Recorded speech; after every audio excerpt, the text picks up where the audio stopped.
masuk ke hukum Ohm. Kalau hukum Ohm itu berbicara tentang hubungan antara arus tegangan dan hambatan. Apa hubungannya? Mudah sebetulnya untuk hukum Ohm itu. Jadi kalau rumusnya itu disingkat dengan ini. Ya, V sama dengan I kali R. Vir. Ya, ini adalah beda tegangan, satuannya volt. Kemudian ini adalah arus, ya, ampere, satuannya ampere. Kemudian ini hambatan, satuannya ohm, kayak gitu kan, seperti itu. Maka kalau misalkan nanti ditanya di soal berapa I itu adalah V, ini biarkan sendiri, R ke bawah. Jadi V per R. Kalau ditanya berapa R, maka R itu adalah V dibagi I, gitu kan, seperti itu. Dari sini kita bisa membaca apa namanya itu, arus itu tergantung, arus itu ternyata sebanding dengan beda tegangan. Artinya kalau tegangannya gede maka arusnya akan besar. Seperti misalkan ember yang punya air, kemudian ember yang sedikit air, maka kita bisa melihat ketika ini dipasang oleh selang gitu ya. Kalau ini beda tegangannya, beda potensialnya tinggi, maka arusnya akan mengalir deras. Tapi kalau misalkan dia cuma segini aja, ya dia akan sedikit arusnya, kayak gitu kan, seperti itu. Artinya apa? Makin gede beda tegangannya, arus akan mengalir makin besar. Makanya dia sebanding. Tapi kalau misalkan hambatan, kalau hambatan itu berbanding terbalik, ya kayak gitu. Artinya kalau misalkan hambatannya besar ya, jadi di jalan itu banyak hambatan, maka arusnya yang akan mengalir itu sedikit. Tapi kalau hambatannya kecil, ya arus yang mengalir itu banyak. Nah, itu pemahamannya seperti itu, kayak gitu kan, seperti itu ya.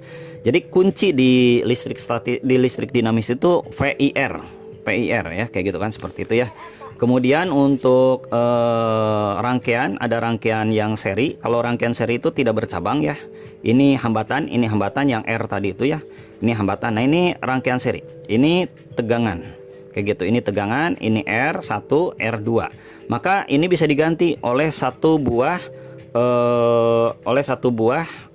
hambatan yang disebut dengan R seri.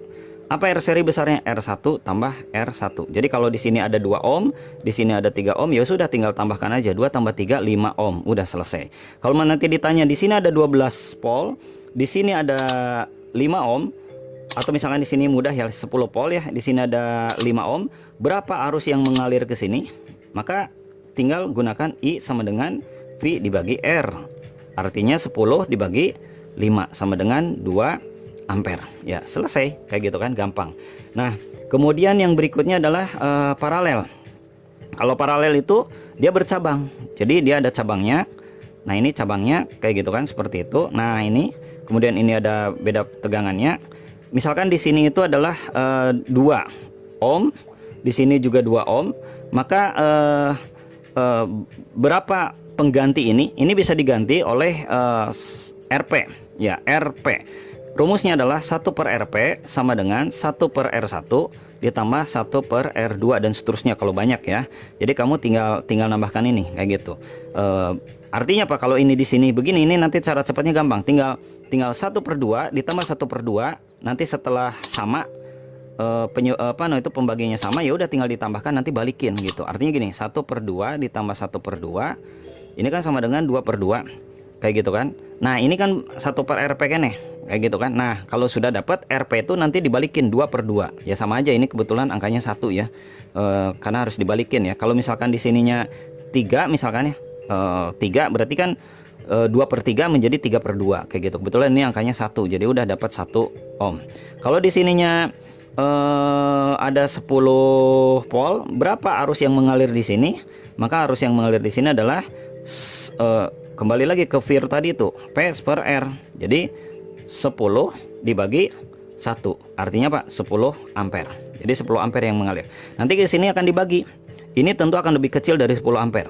Berapa I di sini? Ya sudah, gunakan juga I sama dengan P bagi R. Tapi catatannya P yang ini. P yang ini itu berapa? 10. Ya, jadi 10, R-nya nanti gunakan yang ini. 10 bagi 2. Ya, jadi berapa? 5 ampere. Kayak gitu kan. Yang ini juga sama, 10 bagi 2 5 ampere. Kayak gitu. Jadi gampang.